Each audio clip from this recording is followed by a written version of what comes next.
Happiness had finally knocked on his door once more. For the first time in years, he believed the pain was over, that his home would echo with laughter again. But sometimes, what feels like peace is only the calm before the storm. Behind that gentle smile waited a betrayal darker than night itself. And soon, his innocent daughters would pay the price for a choice they never made. This isn't just a story of betrayal. It's a story of awakening, of pain, of punishment, and redemption. So before we begin, take a moment to subscribe to African Folktales Gathering, where every story touches the soul and leaves a lesson behind. In the busy town of Umoran, there lived a wealthy businessman named Edward. He was respected by everyone because of his riches and influence. But wealth does not always bring peace at home. Edward once been happily married to a gentlewoman named Helen, who blessed him with two beautiful daughters, Anna and Lucy. Life was peaceful until tragedy struck. One night after a heated argument with Edward, Helen collapsed. Edward had raised his hand against her in anger, and she, being pregnant, bled heavily. Despite Anna's cries for her father to help, Edward ignored her. That night, Helen and the unborn child passed away, leaving young Anna and Lucy heartbroken. Edward buried his wife, but instead of holding on to the daughters she left behind, he became restless. His heart burned for a son and heir who would carry his name. Months after Helen's burial, Edward married again. His new wife was a striking young woman named Clara, who came into the home carrying herself with pride and power. She soon took control of the household. From the very first day, Clara made it clear that Edward's daughters were not her priority. She pampered herself, cooked only for Edward, leaving Anna and Lucy to survive on scraps. Anna, though still a child, became a mother to her younger sister. She swept the compound and comforted Lucy whenever she cried of hunger.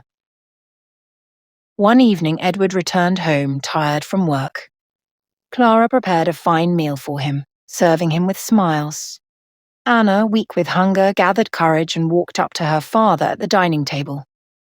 "Daddy," she said with trembling lips, "Lucy and I have not eaten anything since morning. Please, may we have some food?" Edward was shocked. He turned to Clara in disbelief. "Is this true? You left my daughters hungry all day." Clara's face fell. She stammered excuses, but Edward's anger boiled. He pushed his plate towards Anna. "Here, take this food," he said. Then he rose from the table, his heart heavy with disappointment, and walked out. Clara ran after him, tears streaming, begging for forgiveness. But Edward would not listen. That night, he went to bed in silence. The next morning before dawn, he left for work without checking on his daughters. As soon as he was gone, Clara's true colours showed. She called Anna and Lucy into the yard and flogged them mercilessly. "How dare you disgrace me before your father?" she screamed. Their cries echoed through the compound, but no one came to their rescue. Later that morning, a stranger knocked at the gate. His name was Stephen. Clara welcomed him warmly, smiling as though he were more than a visitor. Anna, sent on errands, but overheard parts of their conversation. Her heart froze when she heard Stephen whisper about Edward's wealth. "Why wait longer, Clara?" Stephen said. "Poison him, and we will take over everything. His money, his lands, all will be ours." Clara shook her head. "Not yet. Let me first give him a son. Once the properties are willed to my child, then we can finish him. Killing him now will not secure the wealth." Stephen leaned closer, lowering his voice. "And those daughters? I know how to take care of them, quietly. No one will ever know." Anna's body shook with fear. She ran into the kitchen, clutching her sister's hand, her young mind racing with thoughts of escape. That evening, when Stephen finally left, Clara called out for the girls, but the house was silent. Panic struck her heart. She searched every corner, but Anna and Lucy were gone. Moments later, Edward drove into the compound.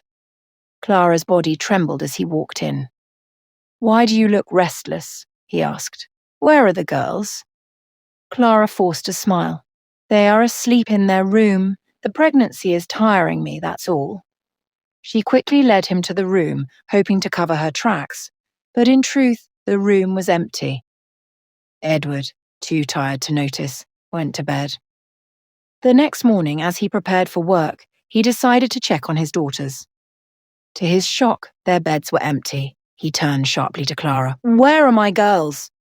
Clara stuttered, unable to answer.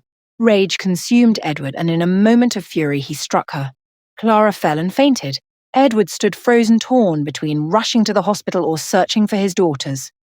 But Anna had already made her choice. After overhearing the wicked plot, she had quietly packed her clothes and Lucy's into small bags. That night, while Clara was distracted, Anna slipped out with her sister. On the roadside, she met a kind stranger and begged him, "Please, sir, take us to the nearest orphanage. Our mother is dead, and we have no one to care for us." The man, touched by their tears, drove them for 2 hours until they reached a safe orphanage. He left them in the care of the matrons, whispering blessings as he departed. The next day, a wealthy couple arrived at the orphanage, seeking a child to adopt. Their eyes fell on little Lucy, whose innocence melted their hearts. But Anna clung tightly to her sister.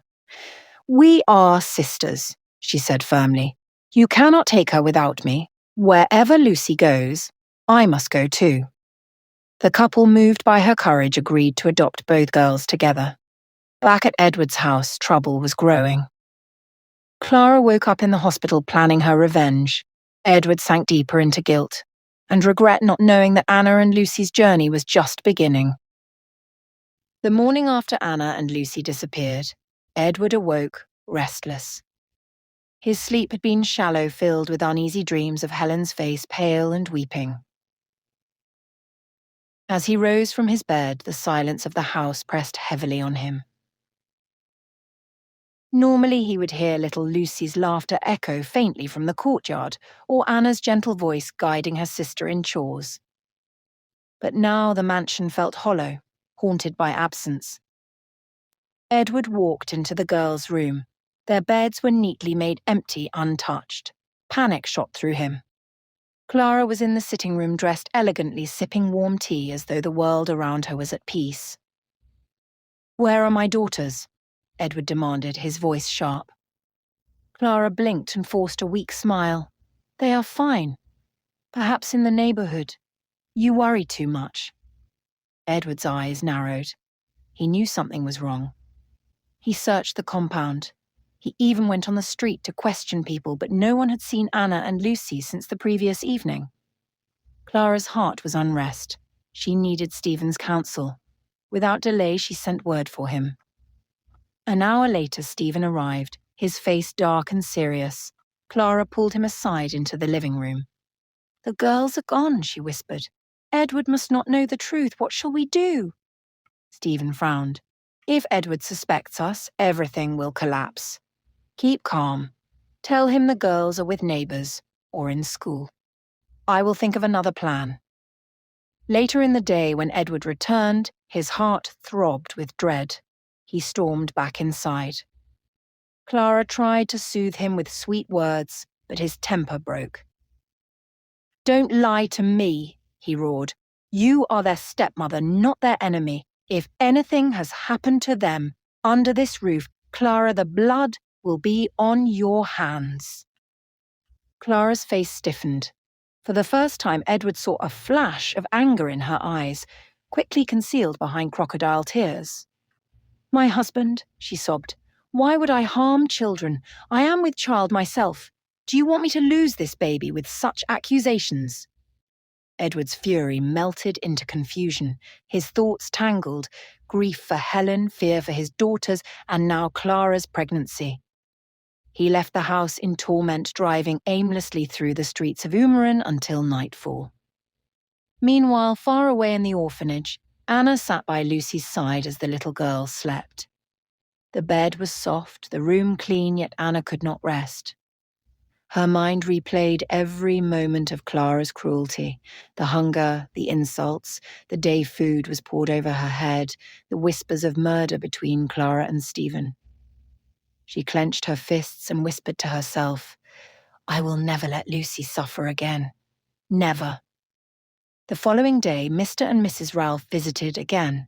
Their kindness towards the sisters deepened. They bought them new clothes and promised them a future brighter than they had ever known. Lucy clung to Mrs. Ralph's gown with a childlike trust, but Anna's eyes always carried a shadow. Though grateful she did not let go of her promise, one day her father would answer for his silence. Back at Edward's mansion, nights grew long and heavy. He could not eat, could not sleep. Guilt gnawed at his soul. The memory of Helen's final moments tormented him, her hand clutching his sleeve as she bled his cold refusal to help. "Why didn't I save her? Why did I let my anger blind me?" he muttered in the darkness. Clara, on the other hand, grew more calculating. She noticed his sorrow and played upon it. "You cannot drown yourself in grief forever," she told him gently. "Helen is gone, but I am here. Soon I will give you a son. He will heal your broken heart." Those words soothed Edward more than he admitted. He began to cling to the hope of an heir, a boy who would carry his name, continue his legacy. Slowly his obsession with his daughter's disappearance dulled, replaced by expectation of Clara's child. Weeks turned into months. Edward's relatives occasionally asked about Anna and Lucy, but he brushed them off with excuses. "They are studying. They are in school abroad. They are with friends." His wealth and authority silenced most questions, yet in his private moments, regret remained a thorn that pierced his heart. Clara's belly swelled with pregnancy. She glowed, showered in luxury, treated like a queen. Edward answered her every call. To Edward, she looked like the answer to his brokenness. To Clara, he was only the ladder to wealth. One evening after returning from business, Edward found Clara preparing his favourite soup. She moved gracefully around the kitchen, her bangles jingling as she stirred the pot. She served him with smiles, and when he finished, she placed his hand on her stomach. "Feel him," she whispered. "Your son." Edward's eyes softened for the first time in months. He convinced himself this was God's way of giving him another chance at happiness. Yet outside the mansion, rumours spread. Neighbours whispered about the missing daughters. Even the neighbour servants muttered that Clara had a secret admirer who visited when Edward travelled, but Edward dismissed them all. His mind clung stubbornly to the dream of fatherhood. At the orphanage, Anna and Lucy's lives began to change. The Ralphs officially adopted them after a lengthy process. Their new home was a sprawling estate complete with gardens, tutors, and every comfort they had been denied. Lucy thrived quickly, her cheeks round with joy, her laughter ringing once more. But Anna remained guarded. At night she wrote in a small diary, "I miss Mother. I miss the father who once carried me on his shoulders. But that man is gone. If he could not defend us then, how can I trust him now?" Mrs. Ralph often sat with her holding her hand. "Anna," she would say, "you are safe here. You are brave. One day, perhaps, your heart will heal. Until then, lean on us." Anna nodded politely, but in her soul she carried a vow. Clara and Stephen would not escape justice forever. Finally, the day came. Clara screamed in labour, her cries echoing through the mansion. Edward rushed to her side as midwives surrounded the bed. Hours later, the cries of a newborn filled the air. "A boy," the midwife announced, holding the infant high. Edward's heart swelled with pride. He named the child Jason, convinced that at last he had received the heir he longed for. He carried the baby, tenderly kissing his forehead again and again. From that day, his devotion to Jason consumed him, the mansion once again filled with the sound of life. Edward's grief dulled further, though Anna and Lucy's absence still haunted him in quiet moments. But Clara's eyes gleamed with triumph. Her plan had worked. With Jason in her arms, she believed her position secure. She had no fear of the past, no guilt over the vanished daughters, no remorse for the lies she wove daily. In her heart, she whispered to herself, "The wealth will be mine. Jason will inherit everything, and Edward will never know the truth." What Clara did not realize was that her victory was short-lived.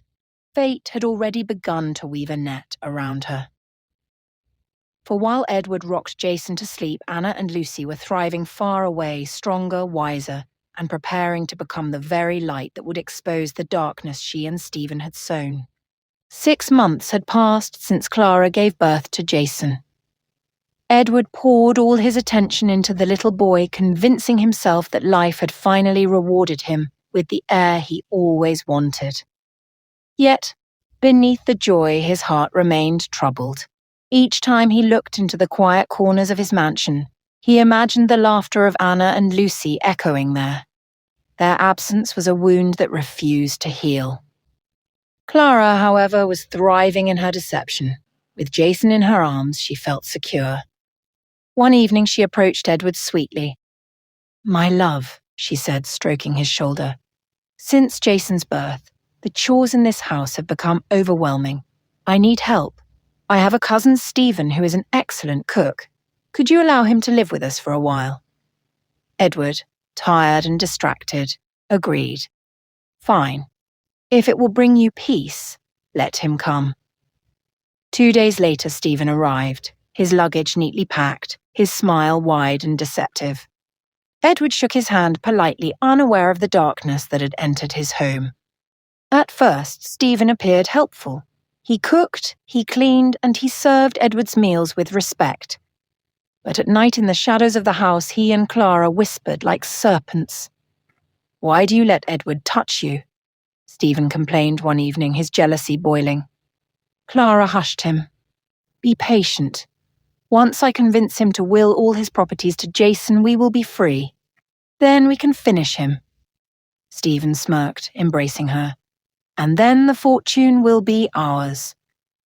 But they did not know that Edward had returned home earlier than expected that night.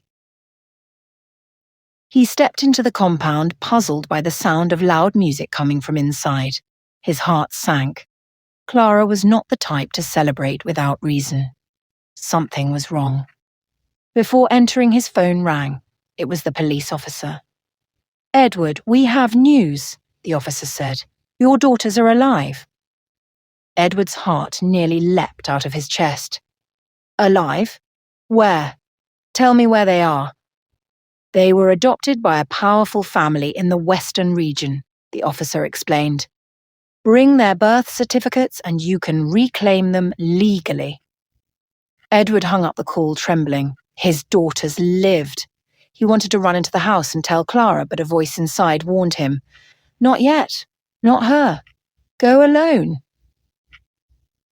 That night he packed a small bag and told Clara, "I have urgent business that will take 2 days. Take care of Jason." Without waiting for her response, he set out on the long journey west. After hours on the road, he arrived at the gates of a massive estate. It was the home of Mr. Ralph, the very man who had adopted Anna and Lucy. Edward banged on the gate. "Where are my daughters? I want to see my children." The guards rushed to inform Mr. Ralph, who appeared with his wife. Edward's voice cracked with desperation. "They are mine, Anna and Lucy. They are my blood." Mr. Ralph frowned. "These children are under our care now. Leave before I call the police." As Edward pleaded, Anna and Lucy appeared at the balcony. His heart burst with joy. "Anna, Lucy, my daughters!" But the girls stood frozen. They did not run to him. They did not smile. Anna, with tears in her eyes, slipped back into the house and returned holding a folded piece of paper. Edward took the letter with shaking hands. As he walked away from the estate, he opened it. The words pierced his heart. "Dear Father, we are alive, but we cannot return home. Your new wife mistreated us and forced us to work like adults. She left us hungry, poured food on me, and even plotted with Stephen to kill us. Father, we begged you to save our mother when she was bleeding, but you turned away. That night we lost her and the baby. We cried ourselves to sleep on the floor, and you never came. Now we cannot trust you. We have left for our safety. From the daughters you did not protect, Anna and Lucy." Edward collapsed against the steering wheel of his car, sobbing. His chest burned with regret. "What have I done? What treasure I neglected another man has cherished. What loyalty I despised, another has adored." He drove back to his mansion, his mind shattered. Slowly he opened his bedroom door. What he saw froze him in place. Clara and Stephen lay curled together on his matrimonial bed. The truth struck like thunder. Jason was not his son. He had been deceived from the very beginning. He walked quietly and walked back to his car. Alone in the darkness, he whispered, "I lost Helen, who loved me. I lost Anna and Lucy, who needed me. And now, I see I was nothing but a fool. But this game is not over. Clara and Stephen think they are clever. They will soon learn that I, too, can play." From that day, Edward stopped eating food prepared in his house. He trusted no one. He kept his eyes and ears open, waiting for the right moment to expose the evil that dwelt under his roof. The storm was gathering, and the fall of Clara and Stephen was drawing near. Edward's nights grew darker after the discovery of Clara and Stephen's betrayal. Sleep abandoned him. He often sat alone in his car until dawn, staring at nothing, haunted by the memory of Anna and Lucy's letter. The words, "We cannot trust you," echoed louder than any voice he had ever heard. Yet, beneath his sorrow, a fire began to burn. He refused to let Clara and Stephen walk away with their deception. He had lost too much already. His wife Helen, his daughters, his peace of mind. He would not allow them to steal what little remained of his life. One quiet evening, Edward walked into the living room. Clara was humming softly, rocking baby Jason. Her face glowed with false innocence. "You are late again," she said sweetly. "Don't you want to spend time with your son?" Edward smiled faintly, masking his thoughts. "Of course I do, but I've been making plans. Jason deserves a secure future. I want to draw up my will." Clara's eyes widened with greed. "Your will?" "Yes," Edward nodded. "I want Jason to inherit everything. After all, he is my only son." Those words were honey to Clara's ears. That night she rushed to tell Stephen. "Edward is preparing to sign his properties over to Jason," she said breathlessly. "Soon we'll have control of everything." Stephen grinned. "Good. Then we must speed up the plan. Once he signs, Edward must disappear. Permanently." Clara froze. "You mean kill him?" Stephen's smile turned cold. "You know as well as I do, Edward will never step aside willingly. He's smart. Smarter than you think. We have to finish him before he discovers Jason is not his." Clara closed her eyes, shivering. She had wanted wealth, not blood. But now she was trapped. Days later, Edward invited a lawyer to the house. They sat in the study discussing documents. Clara lingered nearby, her excitement poorly hidden. She believed victory was close. But Edward had a secret. He had already contacted the police.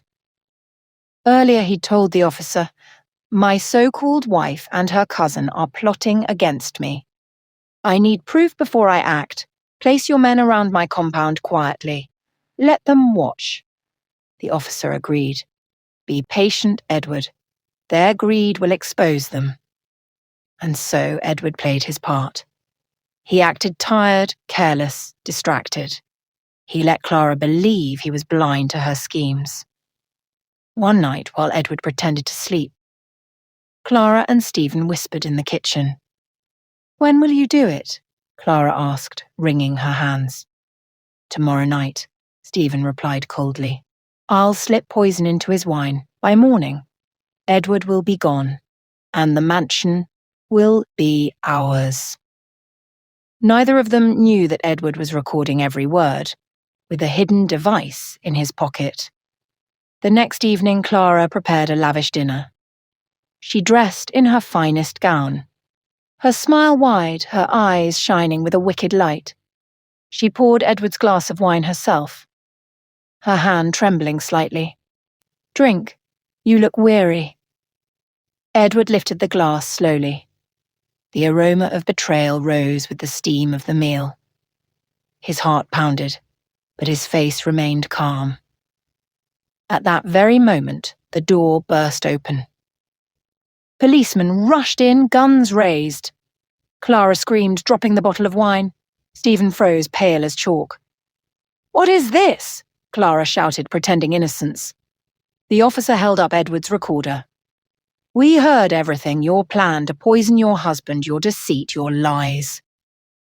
Edward stood tall, his voice steady. "Clara, you played me from the beginning. You gave me another man's child and tried to destroy me. But the truth has finally caught up with you." Stephen tried to run, but the policeman pinned him to the ground. Clara fell to her knees, weeping. "Edward, please. I did it for us, for Jason. Don't let them take me away." Edward looked down at her with cold, lifeless eyes. "You never did anything for Jason. You did it for greed. And now you'll face the price." The policeman dragged Clara and Stephen out of the mansion. Jason cried in the background, unaware of the storm that had just passed over his young life. For the first time in years, Edward felt a strange calm. Justice had entered his home, but the emptiness remained. His daughters were still far away, still wounded by his mistakes. 2 days later, Edward received a call. It was Mr. Ralph, the wealthy man who had adopted Anna and Lucy. "Edward," Ralph said, "come to my estate. Your daughters have something to tell you." Edward wasted no time. He drove for hours, his heart racing with hope and fear. When he arrived, the girls were waiting. Their eyes were wary but softer than before. Ralph smiled and placed a hand on Edward's shoulder. "Your daughters are brave, Edward. They uncovered Clara and Stephen's plans long before you did. They saved you, without your knowledge. If not for them, you wouldn't be alive." Edward's eyes filled with tears. He knelt before Anna and Lucy. "My children, I failed you, but I swear I will never abandon you again. Forgive me," Lucy whispered. "We saw how Clara and Stephen treated you. We knew you'd need us one day." Ralph spoke again. "I'm giving your daughters 30% of my property. They deserve a future. And you, Edward, must cherish them. For children are not to be neglected." Edward's voice trembled. "I will love them until my last breath. That is my oath." As he drove back from the estate, Edward pulled over on a quiet road. Alone, he spoke to the wind. "Helen, my beloved, I failed you. I ignored our daughters, and in my foolishness, I almost lost everything. But from this day, I'll honor your memory by protecting them. I will never marry again. All my love belongs to Anna and Lucy." Tears rolled down his cheeks. He wiped them away, started his engine, and drove on into the future, wiser, humbled. The mansion felt too large, too silent. The once lively halls echoed with memories, some sweet, many bitter.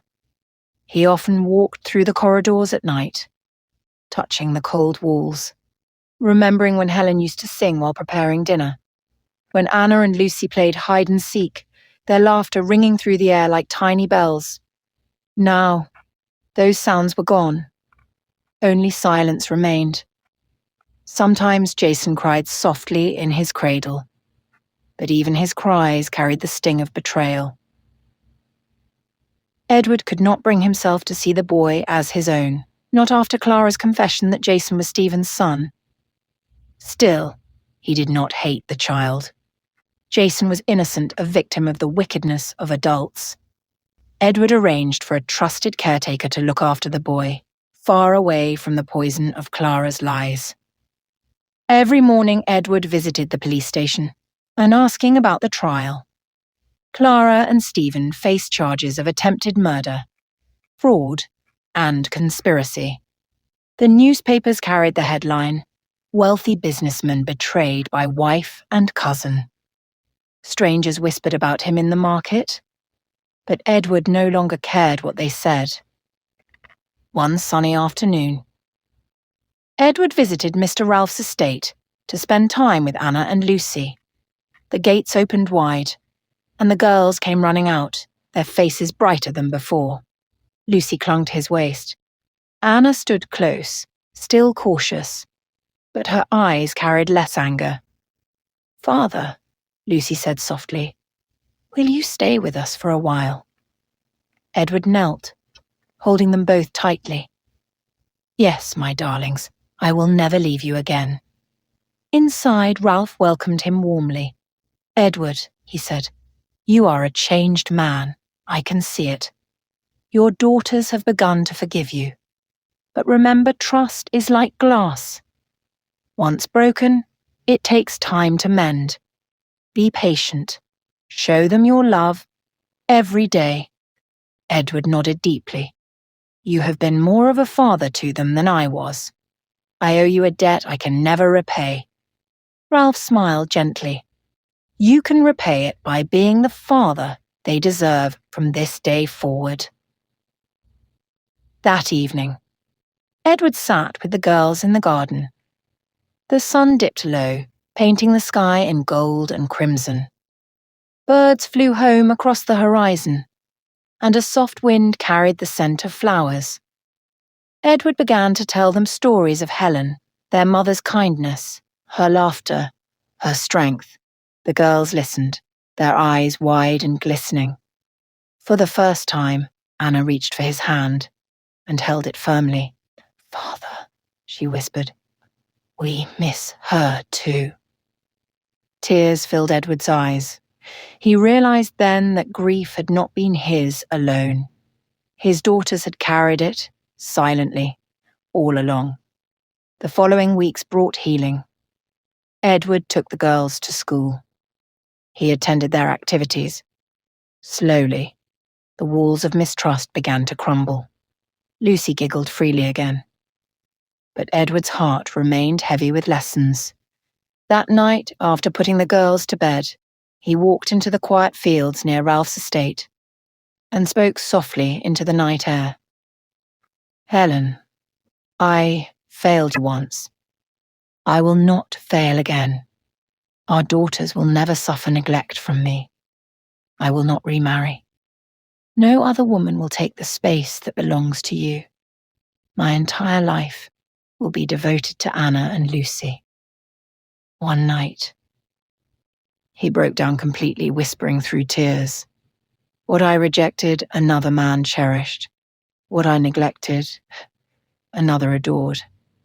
Never again." Months later, the court concluded Clara and Stephen's case. Both were sentenced to long years in prison. When Edward received the news, he felt no joy, only sorrow that two souls had allowed greed to destroy them. He visited the prison once. Standing on the other side of the bars, he saw Clara broken, pale, trembling. "Edward," she begged, "forgive me. I never meant for it to go this far." Edward's voice was calm, yet firm.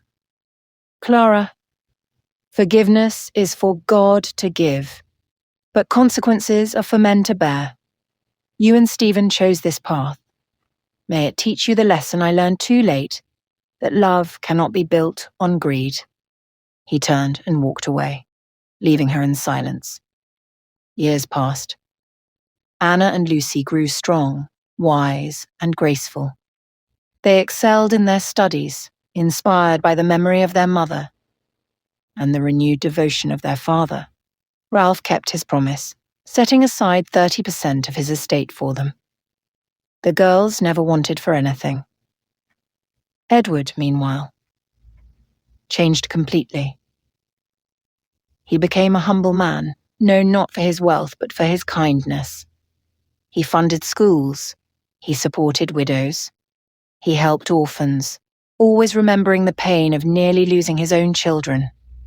People whispered of his generosity, saying, "Edward has become a different man." One evening, after many years, Edward gathered Anna and Lucy in the garden. They were young women now, graceful, confident, strong. He looked at them with pride. "My daughters," he said softly, "you are my life. I once thought I needed a son to carry my name, but now I know the truth. You are more than enough. Children are gifts from God, no matter their gender, and I thank him every day for blessing me with you." Anna smiled warmly. "Father, you have kept your promise. You gave us love, and that is greater than wealth." Lucy added softly, "Mother would be proud of you." Edward's eyes filled with tears. He gazed up at the stars, whispering, "Helen, I hope you can see us now. Our family is whole again." The garden filled with quiet laughter. For the first time in many years, Edward felt peace. Moral lessons. Children are gifts from God. Their gender does not reduce their worth. Neglect breeds pain. A parent must cherish their children before it's too late. Greed destroys. Those who build their lives on lies and deceit will always fall. Value your blessings, for what you reject, another may cherish, and you may lose it forever. Speak wisely. Do not announce your weaknesses carelessly. Enemies may use them against you. And so ended Edward's tale, a story of loss, betrayal, redemption, and the unshakable bond between a father and his daughters. The tale ends, but the wisdom lives on. Please subscribe so you never miss the next story that lights the night like moonlight. Thank you for watching.